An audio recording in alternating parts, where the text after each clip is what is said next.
Good evening, ladies and gentlemen. It is Thursday, May 21st, 2026. This is Truth News. I am Walter Bass. Tonight we're going to cover a couple of different things. First of all, let's start with the First Amendment to the Constitution of the United States of America, which is the law of the land. Congress shall make no law respecting an establishment of religion, or prohibiting the free exercise thereof, or abridging the freedom of speech, or of the press, or the right of the people to peaceably assemble, and to petition the government for a redress of grievances. We, the people, seem to have many grievances with our government. Let's be honest. The Republic is at a Rubicon right now. This is a crossroad. This is a defining moment. We are in a crisis. This is a crisis. And if you don't know the true definition of crisis, I will define it for you. A time or state of affairs requiring prompt or decisive action. I think what happened in Kentucky, the fact that it took $35 million to buy a public servant congressional seat in the United States government, and it was done blatantly, outright, in front of the whole world, and even bragged about after the fact, is a crisis. It is a crisis for the average American who just wants to go to work, earn a living, be able to buy some groceries, take their family on trips or vacations or park visits or theme parks or water parks or movies, whatever the case may be. And most people can't do that right now. Most people, 60% of our country is living check to check. 60%, more than half. And I think it's more like 70%. A lot of people don't realize whether you live in a $100,000 home or a $900,000 home, your bills are generally set up around your income. Your lifestyle is set up around your income. If you can only afford a Toyota Camry, and it takes just a Toyota Camry and you're barely making ends meet, that's no different than a person driving a Porsche barely making ends meet. They might look like they have a lot, but all in all, most people are barely making ends meet. So I want to take a minute. I just watched Candace Owens and Hunter Biden, which was a very good interview. It was two human beings on different political spheres in different worlds, just sitting down to have an open, honest conversation. Candace Owens, previously big-time Trump supporter, advocated for Trump, drain the swamp, stop the corruption, yada yada. Hunter Biden was the president's son. Obviously, different ends of the political spectrum. Candace Owens, successful, drug and alcohol free for the most part that I know of. Very intelligent, very well spoken, one of the greatest orators right now in the podcast world, if not the entire journalist world, to be honest with you. And just to see those two people, worlds apart, totally different, sit down and have an open and honest conversation that was actually fruitful. Like, when the interview or conversation was over, I think both of them walked away not only learning something about each other, but looking at each other through a totally different lens than ever before in their life. I think we just basically watched two human beings being human, which is very, very rare these days. Nobody wants to have a conversation. They're too busy chastising each other. No one wants to just be open and honest. There's too much gaslighting, too much lying, manipulation, propaganda, deceit. I mean, and it's killing us. It's killing our society. It's killing our country. And that's why we're at a Rubicon. We're in a crisis. So, mentioning the $35 million that was spent to buy a U.S. congressional seat in the state of Kentucky. In 2024, the election cycle, there was $9.5 billion spent just in the 2024 election cycle. $9.5 billion. How can anyone relate to people like me or others that live very menial lives, very basic, very simple, not aspiring for fame or to be mega millionaires, multimillionaires, billionaires, trillionaires? We just want to live a simple, basic, happy life. There's nothing wrong with simple, nothing at all. I enjoy it. I've had a very complicated life at many times. It was very complicated, very stressful, and I wasn't happy. Sure, I had stuff. I've had a lot of stuff. I've had a lot of cars and motorcycles and lived all over the country. Furniture, TVs, games, stuff. Just stuff. And stuff has never, ever satisfied me. And I've learned that the less I have, the happier I am. And that is the truth. So the Constitution requires all representatives and senators to be elected by voters. That's in the Constitution.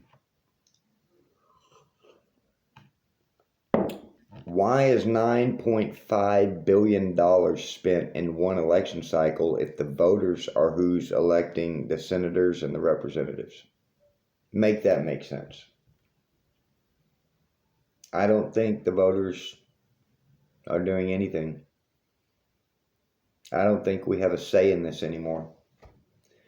I think unless you have a hedge fund, part of a super PAC, or have some type of political connections or very deep pockets, I don't think you have a say in the rules that you have to live under, which determines your lifestyle, your level of success, your level of opportunity, and what you can and cannot afford to do with your life. Whether it's take a trip to Disneyland, take a trip to Disney World, take a trip to the water park, or just go to the lake. So we are at a very serious Rubicon in America. I can't stress this enough, and everyone knows it. Everyone sees it. Tucker Carlson, Megyn Kelly, Candace Owens, Ian Carroll, Baron Coleman. Everyone sees Jim Brewer. He's been putting out a lot of content on YouTube lately. And Jim Brewer is so disgusted with it. He said he's just done with the news, done with politics, done with it all. I mean, it's just, and he made a good point today. I was watching one of his reels, and he said how these people are energy vampires. They literally just drain your energy with the repetition of evil and gaslighting and lies and the blaspheming and the mockery and just the in your face just hypocrisy is unbelievable. So if the voters are not electing our public servants, obviously it's APAC, Super PAC, lobbyists, because they can spend indefinite amounts of money on candidates. There's no limit, unlimited. They can put in $100 million. Miriam Adelson just put in $100 million on the last presidential campaign. $100 million. What kind of access and favors do you think someone will do for you if you gave them $100 million and a job? How is that any good for anyone? Except the person who gave the $100 million and the person who received the $100 million. See, two people, one giving 100 million, one receiving 100 million, are destroying the lives of hundreds of millions of honest, decent, hardworking people. So hundreds of millions of people have to suffer so two people can be happy? That's where we're at. And if that's where we're at now, where are we going to be in 5 years? Where are we going to be in 5 years? Hundreds of millions are going to suffer for 10 people to be happy. And they're never actually happy because they're not grateful for anything. Without an attitude of gratitude, nothing does any good. Nothing. If you're not grateful for anything, there's no point in getting any more. You're not going to be grateful for it. You keep wanting more, but you're not grateful for what you have. So what do you want more for? What's the purpose? What is the end game of that? The goal? I don't get it. So while APAC, super PACs, and lobbyists can spend unlimited amounts of money on candidates, direct contributions are capped. So if I wanted to pay or contribute to one of my public servants' campaigns just to be heard, or maybe have the illusion of having a voice or a say or some input, I'm capped. I can only put in X amount of dollars. But Miriam Adelson, Elon Musk, Peter Thiel, Jeff Bezos, they can give them 10 million, 20 million, 100 million. They can give whatever they want. So what good does it do to give somebody $100 or $500 when somebody behind you is giving 100 million? Who do you think they're going to pay attention to? So obviously, to have a voice in America, you have to buy it. Your voice is for sale or for silenced. If you don't have the money to have a voice, you don't get to have a voice. You don't get to have a say. Even if you have a platform, even if you're a Tucker Carlson or a Candace Owens, you can talk to a lot of people, but for what good?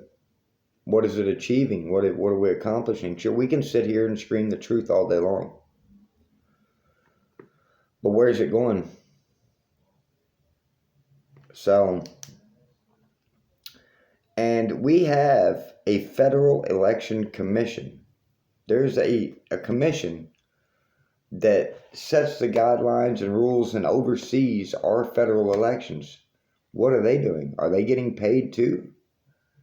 Is the Federal Election Commission on the take like everyone else in Capitol Hill? Because it certainly appears so. What is the point of having a Federal Election Commission if our federal elections are rigged, according to the President of the United States of America? His words, not mine. He said they're rigged. He said it for 6 years. 6 years, that is all we've heard. Rigged elections. But we have a Federal Election Commission. We have a Constitution. So I'm beginning to think we need to reach out to our real representatives. Miriam Adelson, Paul Singer, Jeffrey Yass, Michael Bloomberg, Elon Musk, Mark Zuckerberg, Jeff Bezos, Peter Thiel, Donald Sussman, Pfizer. Maybe I should be reaching out to these people in regards to not seeing or hearing from my child since 2021. Maybe I should get a hold of Miriam Adelson, get her email and start emailing her. Maybe I should find Paul Singer's email, or Jeffrey Yass, or Bloomberg, or Musk, or Zuckerberg, and just start emailing them every day. Obviously, emailing Ro Khanna, Robert Garcia, Thomas Massey, putting in federal casework across this entire country is not doing any good. Reporting crimes against children to local law enforcement, state law enforcement, federal law enforcement, and intelligence agencies from Oklahoma to California is not doing any good. None of this is doing any good. So law enforcement doesn't work. Politicians don't work. Federal casework don't work. I have a federal lawsuit pending. I mailed out this week, which I have the receipt of. I believe it's right here.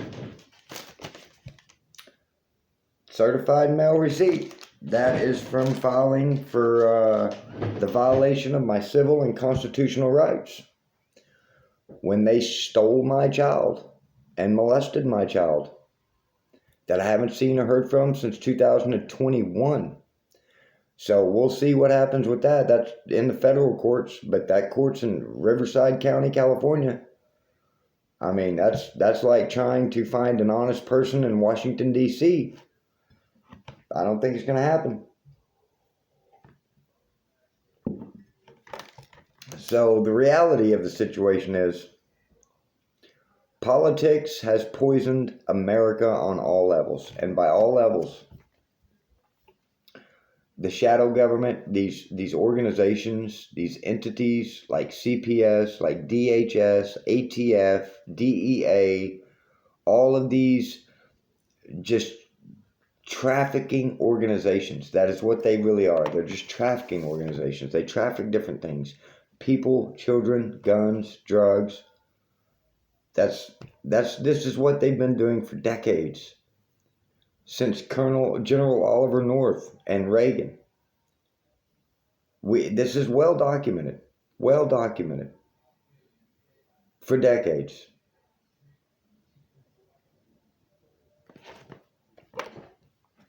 Now, see, it used to be they did it in the shadows, kind of, nobody was looking type deal. Now everyone is aware of what's going on. Everyone is totally aware of the trafficking, of the crimes against humanity, of the corruption. And now it went from the shadow government, now it's in the mainstream government. They're just blatantly buying congressional seats, bragging about it, censoring everyone, silencing everyone, canceling everyone, financial attacks, character assassinations. The list goes on and on. And it's funny because I was thinking today, but let me get to that point. Before I get there, I want to say this last note I took.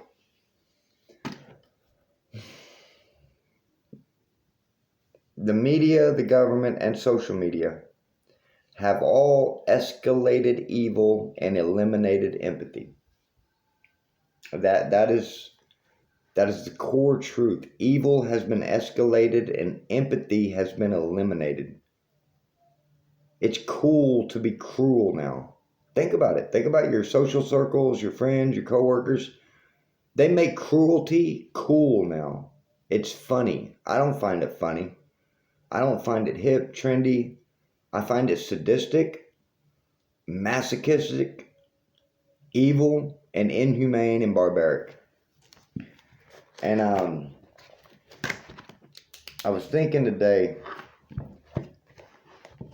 of everything I've been through. And I'm on 2-a-days at the gym right now. I get up at 4:45 every morning right now, go to the gym before work 10 hours, and go straight to the gym after work before I get home. I read my Bible every night. I've got 3 Bibles. I got 1 Bible here, 2 Bibles there. I've got 3 different versions of it. I got the John MacArthur, which is my favorite version. I listen to John MacArthur every night. I listen to motivational speakers every day. I listen to religious theology every day. And it dawned on me today that without all of this evil that the government has inflicted upon me and my mother and my child, without all of these years of taking this abuse and suffering, I wouldn't be the man I am today. And I'll be honest, it was Hunter Biden who made me realize that. I was thinking about it today at work, but it kind of was reiterated when Hunter Biden was telling Candace Owens that without his journey, without the laptop, the public humiliation, at one point basically being the world's most famous crackhead, he's on the front page of every paper, he's all over social media, just totally humiliated, emasculated, and it's sad. It's sad to take someone at their weakest and most vulnerable moments in life when they are suffering and to make them suffer more. And I participated in that. I remember making fun of Hunter Biden. I remember writing poems about him. This is all in email. Every one of my emails are documented. And Candace Owens apologized for her part in it. And it made me think, I should apologize too. Obviously, Hunter Biden's never going to see this, and that's perfectly fine. But we really shouldn't be treating each other like this just because the media, social media, advocate for us to and actually encourage it. We are encouraged to behave as barbarians by our media, our government, social media, movies, and it's no way to behave. There's, I told somebody at work a few weeks ago, there's nothing in it for me to make anyone look or feel stupid. There's nothing, I gain nothing from that. Nothing. So, with that being said, we're at the 21-minute mark. And I'm going to read a verse, and then I'm going to have to look up another verse. Let me look it up now before I read this verse.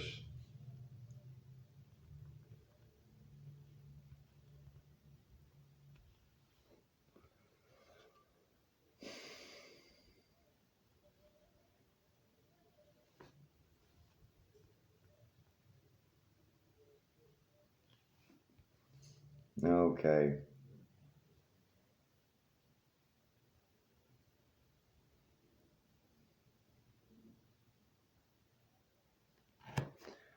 Let's read this verse. It's going to be Psalms 144. I read it yesterday. But I'm going to read the whole verse today. I just read one excerpt from it. So Psalms 144, we're going to start at 1. Blessed be the Lord my rock, who trains my hands for war and my fingers for battle. My loving kindness and my fortress, my high tower and my deliverer, my shield and the one in whom I take refuge, who subdues my people under me. And let me tell you, when it says take refuge, every time I endure another attack by an intelligence agencies, by law enforcement, by politicians, by these people mocking me, ridiculing me, laughing at me, taking my money, putting me on mental health holds, threatening me, every single time, I always come back to this Bible. I just stay in this Bible. No matter what the world does to me, no matter what anyone says about me, no matter what lies they spread, no matter how many false images they try to portray me as, or try to manipulate me, gaslight me, I just keep coming back to this Bible. And I've never, in 8 years of doing this, every day I've been reading my Bible. 8 years. And in 8 years, I've never read this Bible and said, that was stupid, I wish I hadn't done that. And in 8 years, I've never left the gym and said, that was stupid, I wish I hadn't done that. Bible and barbells. That's just the core foundation and the premise that allows me to endure being a U.S. citizen in the United States of America in 2026. It has been a journey. So, and the ironic thing is, I wouldn't be any of this without my government attacking me. If my government had never done this to my child, if my government hadn't violated my constitutional and civil rights, if my government hadn't abused, molested, and stole my child, none of this would be happening. None of these videos would be made, the emails, the phone calls, the federal casework, 2-a-days at the gym. So, for every bad thing, there's good things. So, and I am grateful for all of that. But I digress. Let me read on. Lord, what is man that you take knowledge of him, or the son of man that you are mindful of him? Man is like a breath. His days are like a passing shadow. Bow down your heavens, O Lord, and come down. touch the mountains, and they shall smoke. Flash forth lightning and scatter them. Shoot out your arrows and destroy them. Stretch out your hands from above. Rescue me and deliver me out of great waters, from the hand of foreigners, whose mouth speaks lying words, and whose right hand is a right hand of falsehood. Lying words and falsehoods. Isn't that the truth? Isn't that the truth? So we're going to look up John 16:33. I'm going to switch Bibles. This is the John MacArthur Bible, which I take very good care of. John 16:33.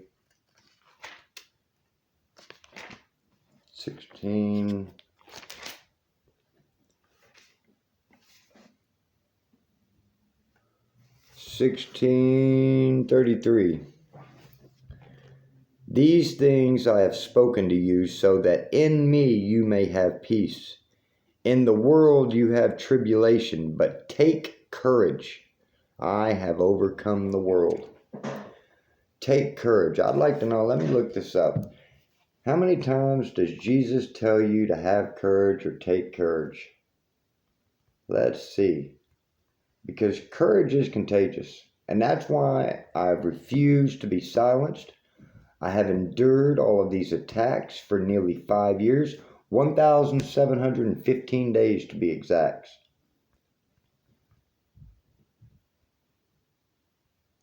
Let me look at this. 1,715 days I've endured attacks from the state, local, and federal government halfway across the country, from California to Oklahoma City, over my child being a victim of sexual abuse and crimes by my government. The word courage appears 20 to 30 times, the exact words. Take courage 60 to 70 times across the Old and New Testament. 60 to 70 different times Jesus tells you, take courage. Let me tell you, it takes courage to sit here and know that the government is using my child as a weapon, that my child is a victim of horrific crimes that have permanently damaged him for life. If he's even alive, I'm told he's dead. It takes courage to get up and go to the gym and go to work and read your Bible and sit here and make these videos every day, knowing that these are the same people who murdered Charlie Kirk, JFK, Martin Luther King Jr., countless others. These people take no second thoughts about killing. And to sit here and speak out against them and speak the truth about what they do takes courage. And when I signed up to serve Jesus Christ, I knew what I was signing up for. I knew what I was getting into. Did I know it was going to be this tough? Absolutely not. Did I know the whole world was going to turn on me? Call me crazy? Call me weird? Tell me I'm hyper-religious? No, absolutely not. I really thought my life would get better. Little did I know. And matter of fact, let me play a video. I was listening to a motivational speaker, or a positive, whatever you want to call it, the other day. And let me see if I can find it. It wasn't that one, I don't think. Nope, not that one. Let's try this one. I saved these videos. Maybe it was at the 18-minute mark. Let's try it. I gotta run it up to the 18-minute mark. Give or take. This might be the video. Faith makes you valiant in battle. Faith is not soft. Faith is not passive. Faith is the most dangerous weapon you can carry into war, because it lays hold of the promises of God and refuses to let go until victory comes. the rising intensity. So here's the picture. You are anointed. You are armored. You are sharpened by discipline. You are roaring with faith. And now the Spirit of God is calling you into the fight. This is the hour where warriors must rise. Not tomorrow, not someday. Now. Enough playing games. Enough hiding in the shadows. Enough bowing to fear.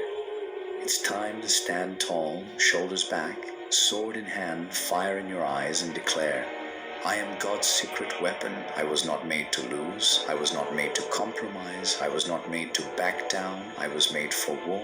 I was made for victory. I was made to glorify the King of Kings in the heat of battle. The escalation. And that's what this is. This is a battle. This is a spiritual war. Make no mistake about it. But there's one more video. Let me see if I can find it. This one, 101:38. Reason for the enemy to attack you. Let me go. It's going to be the girl who speaks. He would scratch his spine, open spine, on that wood. And I'm explaining this just because it's the way I heard it the other day. But praying in that garden, he knew what he was about to go through physically. He carried a cross, a 150 to 250 pound cross for miles. After all that, couldn't carry it, got some help, and then carried it some more. All those terrible, terrible physical things. But I think what he was the most distraught about is that he knew that he was going to be without the connection of his father for several hours or however long that he was without. The hardest part that no one talks about is how everything gets harder when you come close to God. It sounded like everything would just get easy when you finally gave your life to Christ, but actually the opposite is true. When you are living in sin, there's no reason for the enemy to attack you. Why would he attack you when you're doing what he wants? Coming to God includes a period of time where everything feels really hard. Your business will be attacked, your relationship, your finances, and all this might make you ask, wasn't my life supposed to get easier? God never promises an easy life, but he promises that a good and true life is only possible through him. Your faith is really tested when nothing is working out. What an easy time to turn back to the life that was slowly killing you. And that's exactly what the enemy wants. So don't fall into the trap, and soon God will give you a life that is better than anything you could have imagined. Sometimes God lets you go through stuff today. And that's the truth. And that's when you know you're following Christ. When everything goes wrong. When everyone turns their back on you. When it seems like the whole world hates you. Chances are you're probably picking up your cross daily and bearing it. And it is a sad state of affairs in the United States of America in 2026. One nation under God with liberty and justice for all, that we are enduring this. But that's what you sign up for. That's what I signed up for. And with that, I thank you for your time. Thank you for your attention. Please like, share, and subscribe, and I will see you all tomorrow.